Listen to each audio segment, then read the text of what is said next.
What's up, everybody? How's it going? I'm Brad Dollar, producer, engineer, and coach. Welcome back to the channel. It's awesome to see you. I'm super excited about today's video because we're going to talk about and use the new plugin from Waves, the CLA NX Room Modeling System. I think that's the official name for it. But basically what this plugin is it helps to create a artificial room for you to listen to your mixes in on a simple pair of headphones, as if you were really listening to a pair of speakers in a room. Plugins like this are a major and much needed technological advancement. Mixing on headphones is one of the hardest things to do in audio, yet it remains a place that we make a ton of our music, and many of us spend a large portion of our time both creating and mixing on them. However, nothing beats real speakers in a real room so you can actually hear the sonic choices that you're making. And until recently, having the best of both worlds was something that engineers and producers only dreamed about. Even though several solutions existed, most of them were clunky or very processor intensive. But that is until we reached this point with the Waves NX series, and specifically for this video, the Waves NX CLA version. If you're not familiar with lord-alge, definitely go do a little Google search and see the incredible discography that this producer, engineer, and mixer has worked on. Most of the big rock and pop hits of the last 20 or 30 years have met his fingers in his console, specifically in this room that the Waves NX CLA models. What's got me particularly excited about this is, just like most signature plugins, it means that the actual person that it's modeled after or for had some input in it. Pun totally intended. And having used so many of the earlier Waves CLA products, like the CLA compressors and his channel strips, I was immediately excited to try and pretty much right away buy this one because I know that it probably meets his standard of quality and, more importantly, efficiency. So in this video, I'm very excited to use it for the first time right here with you and let you know what my initial impressions are. I will have to spend some time after this video to listen to what I actually export and make sure that it sounds good everywhere, but right away I think we're going to be able to get a great sense of whether or not this plugin is helping or hurting. Before we get started, if you can do me a huge favor and hit the like button and the subscribe button, it would let the YouTube algorithm know I exist and to bring this info to more producers, engineers, and creators just like yourself. It means a lot, and I thank you so much for doing it. So without further ado, let's get on into it. All right, so here we go. We're in Pro Tools. If you're a subscriber of this channel, you're going to recognize the song. I've been using it in pretty much all of my recent demos. But if you're new here, this is a demo session that I put together made of loops and samples that I had that won't trigger the YouTube algorithm to get really mad at me. So let's get right into it. If you've yet to use Waves plugins, and especially if you haven't installed them, then the very first thing you want to do if you're using any Waves stuff is to go and install their Waves Central plugin downloader. And that will help you download the plugins that you're either demoing or you've bought, and it makes the installation process really easy. So I've already done that, and I know that the plugin is in my system, and I've put it on my master bus, which is where you're supposed to listen to it. I watched the instructional video, so I know a little bit about what to do, and I'm excited to sort of not really know what to do so we can stumble through it together and discover something. But I do know that you put it at the end of your chain so that it's the very last thing you're hearing, and I also know that you want to take it out when you're finished using it because you don't want to print a mix with it on. That's not the purpose. It's not going to turn your mix into something that sounds like it's coming out of those speakers. It's just for this stage of mixing and listening. So without further ado, I'm a little nervous. I don't know why, what's gonna happen? So without further ado, let's get right into it. I'm just gonna bypass it so I can orient my own ears and see what's going on.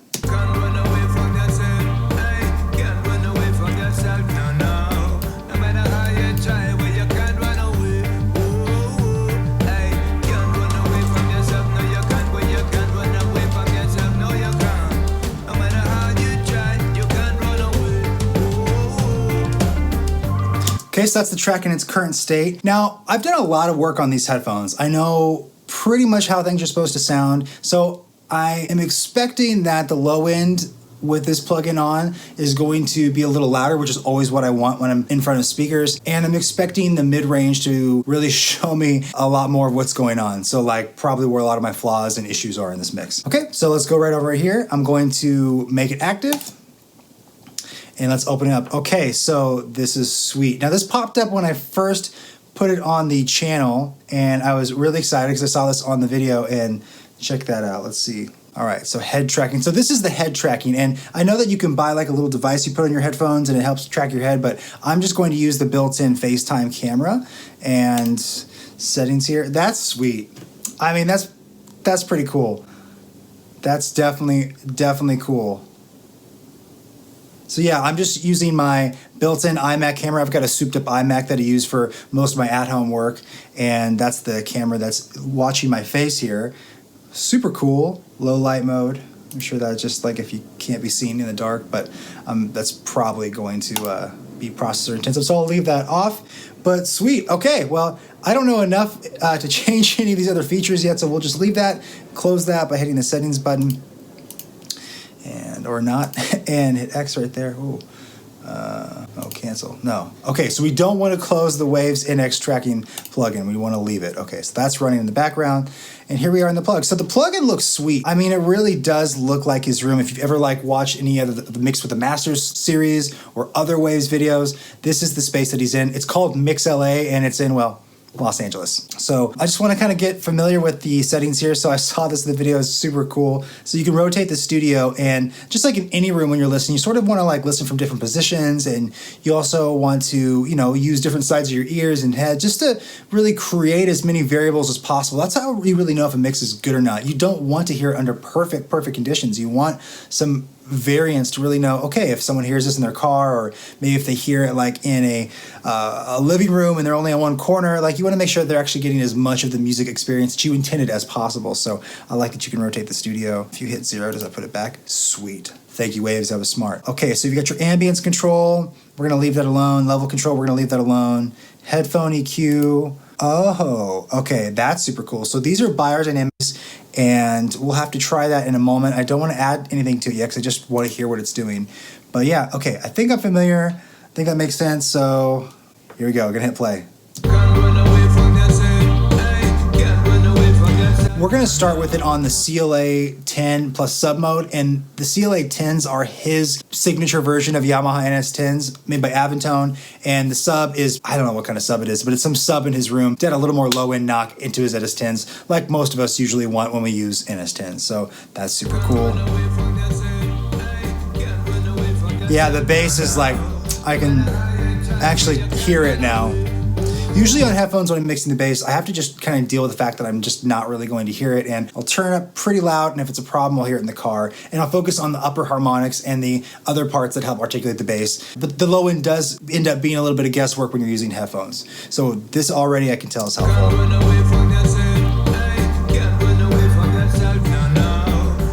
Oh, that's awesome.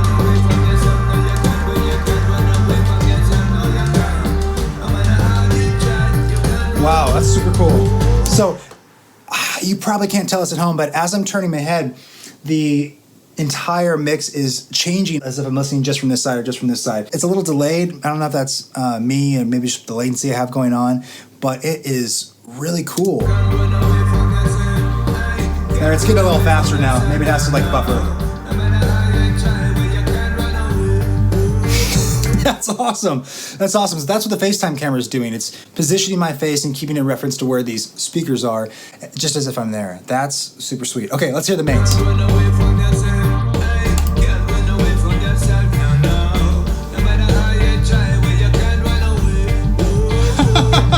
That's so sweet.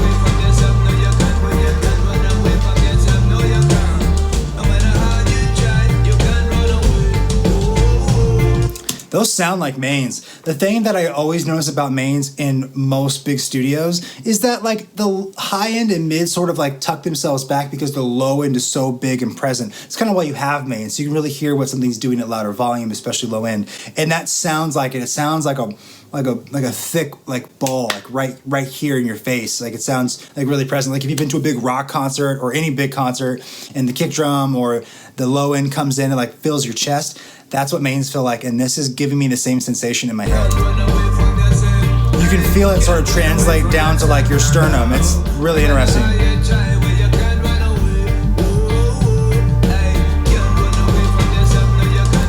Let's hear the CLA 10s one more time.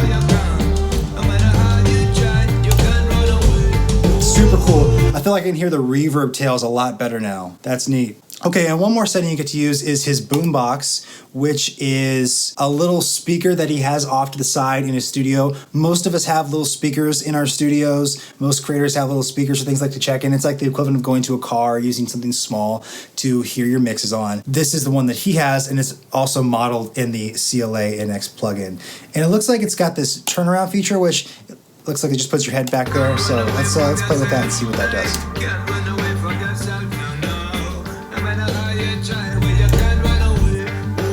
Okay, super cool. I'm gonna put it back on CLA 10s for a second, and I'm gonna make sure I hit this little 0 degree button. That puts it back in the middle, puts you back in the middle. And let me hear this ambience knob.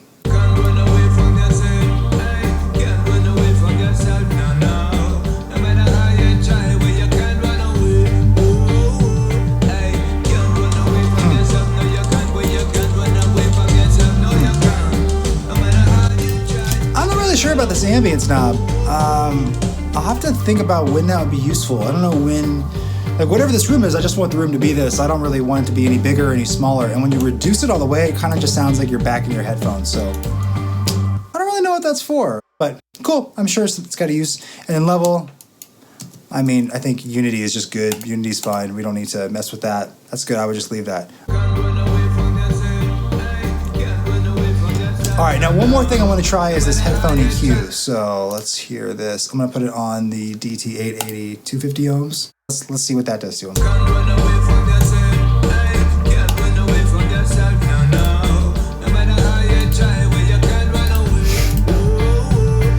The man sounds sweet.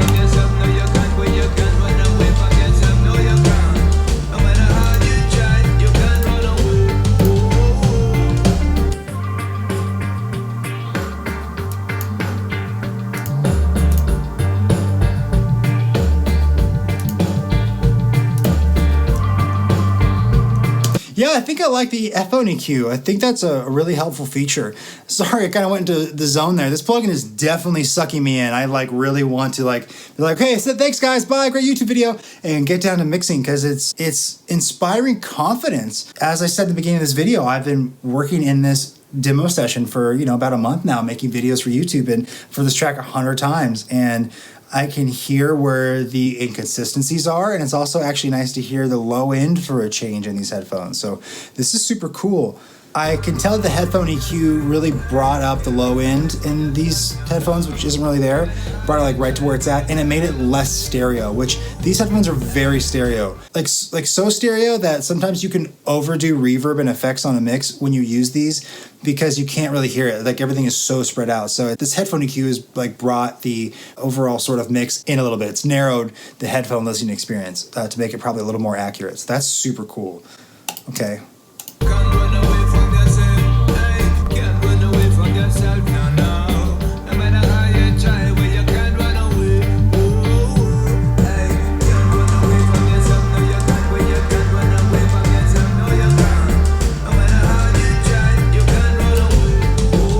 I'll tell you one thing that I didn't expect the EQ to make me feel, and it makes me feel less alone.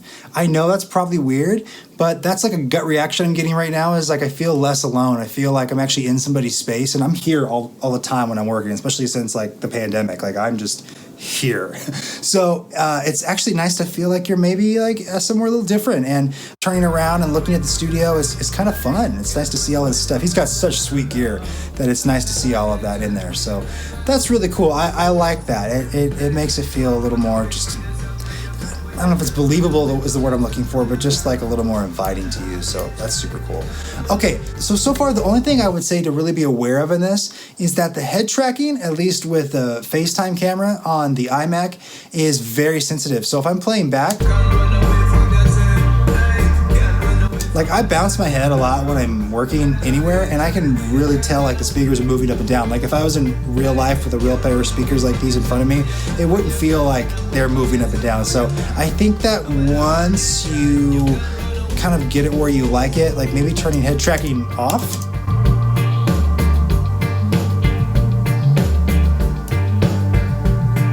because you can still get the same kind of effect by just turning the studio.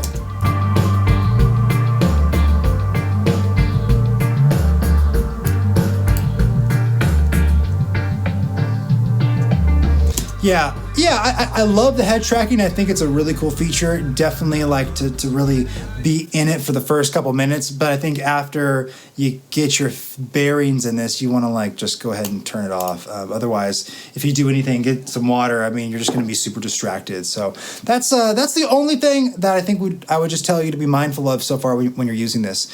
But yeah. And then down here, the head modeling, and I watched in the video, this is just more about getting a different sort of feeling in terms of like how far like things feel spaced out. But I'm not really gonna go into that. I wanna just sort of leave it, and let's just look at the presets. Are there presets? No, I didn't think there would be presets. Why would there be presets? This thing is the preset, so really cool.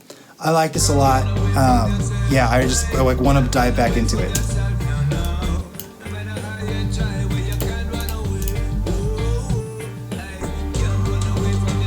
It's pretty sweet. It's pretty sweet.